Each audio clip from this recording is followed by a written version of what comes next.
오늘은 흉터 중에서도 볼에 생기는 흉터, 그러니까 볼에 특별히 모공에 생기는 흉터에 대해서 설명드리겠습니다. 특별히 이제 모공에 생기는 흉터들이 몸이 큰 사람들은 대체로 피지선이 크면서 여드름이 많은 그런 피부를 가진 사람들은 여드름 때문에 작게나 크게나 조금씩 여드름이 생겼다가 그 부위가 흉터로 남아서 얼른 보기에는 그냥 모공이 큰 것처럼 보이지만은 사실은 아주 작은 그 여드름 흉터들이 모여 있다고 생각하면 될 것 같습니다.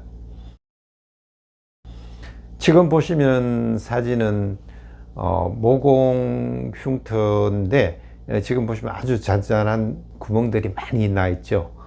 그런데 이게 원래 있었던 그 흉터 그대로가 아니고 이분이 이제 프락셀이라든지 MTS 치료를 반복해서 여러 번 받다 보니까 주변 부위가 많이 커져서 높아져서 오히려 흉터 부위가 더 깊어진 케이스입니다.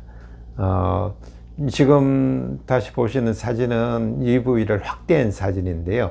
사진을 보시니까 좀 더 그 경계면들이 뚜렷하게 보이실 겁니다. 그래서 구멍이 있고 구멍하고 구멍 사이에 있는 부위가 원래 정상 피부 부위인데 사실은 그것이 거물망처럼 지금 보이고 있잖아요, 사진에.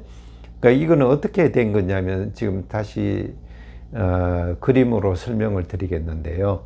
이 지금 흉터 형태를 이해하기 위해서 이걸 프락셀하고 MTS에 대해서 간단히 설명하고 들어가겠습니다. 프락셀이라는 거하고 그리고 MTS라는 것이 어떤 거냐면 우리가 일정한 그 간격을 가진 이제 MTS 같은 경우에는 침으로 구멍을 내는 방식이고 프락셀 같은 경우에는 레이저 빛으로 구멍을 내는 방식이니까 근본적으로 물리적인 방법은 같은 거예요. 그래서 어떤 현상이 일어나느냐면 우리가 피부 표면이 이런 식으로 얕으면서 약간 구불구불하게 있을 때는 이 치료를 해주면 이게 평평하게 되면서 이게 펴지는 효과를 가져올 수 있어요. 흉터도 없어지면서. 그렇지만 대부분의 여드름 흉터라는 것은 이런 형태가 아니고 지금 두 번째 보이는 이런 형태를 가지게 됩니다. 이런 형태는 조금 날카롭고 깊은 흉터를 가지고 있어요. 모공의 형태에 따라서 흉터가 생기기 때문에 그런 거고, 모공 여러 개가 있는 경우에는 이런 깊고 큰 흉터가 생길 수가 있어요. 그래서 이런 흉터가 됐을 때는 어떻게 되냐면 이 바닥면에서 살이 많이 올라와야 되는데 바닥면에는 자극량이 적기 때문에 조금밖에 올라오지 않아요. 여기도 마찬가지로 조금밖에 올라오지 않습니다. 그렇지만은 이 정상 부위, 이 부위가 정상 부위죠. 정상 조직이 있는 부위에서는 자극을 받으면 많은 양이 올라오게 돼요. 이렇게 올라오게 됩니다. 이렇게 올라오게 돼요.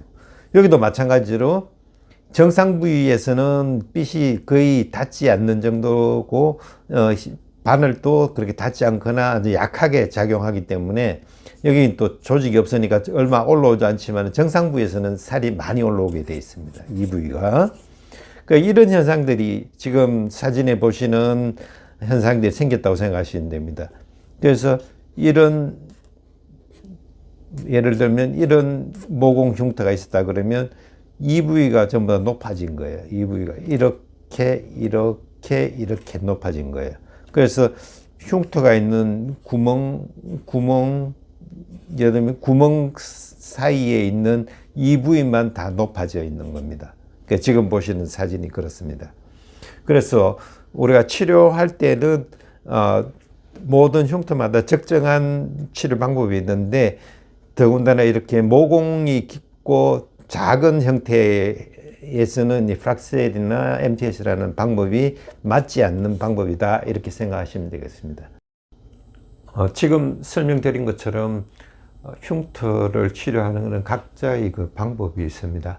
그래서 작은 모공의 흉터가 있을 때는 프락셀이나 MTS 이런 방법이 잘 맞지 않고 그 주변부만 올라오기 때문에 이런 방법을 쓰면 하면 할수록 더 나빠지는 상태가 될 수가 있습니다. 지금 보시는 사진은 3회차 사진인데요.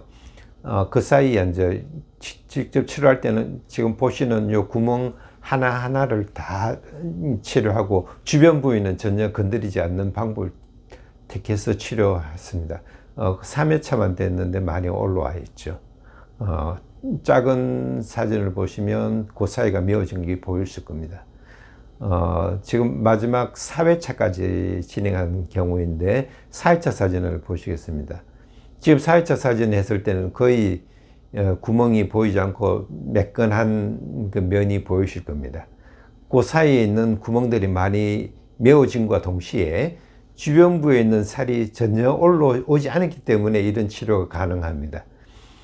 아무리 안에를 잘 치료한다 하더라도 주변 부위가 올라와 버리면 다시 그런 굴곡이라는 것이 다시 많이 생기게 되겠죠. 요거는 지금 사진은 그 부분적으로 확대한 사진인데 자세히 보시면 안에가 많이 메어지고 주변부가 확실하게 올라오지 않은 걸 확인할 수 있습니다. 그 처음 사진이랑 같이 다시 한번 비교해 볼까요? 처음 사진이랑 지금 비교했을 때 차이가 많이 있는 걸 보시죠. 그래서 작은 구멍들을 메우기라 하는 것은 상당히 방법은 굉장히 까다롭긴 하지만은 치료가 안 되는 건 아닙니다. 그러나 방법을 잘못 선택했을 때는 오히려 점점 하면 할수록 더 악화되는 그런 낭패를 겪게 됩니다.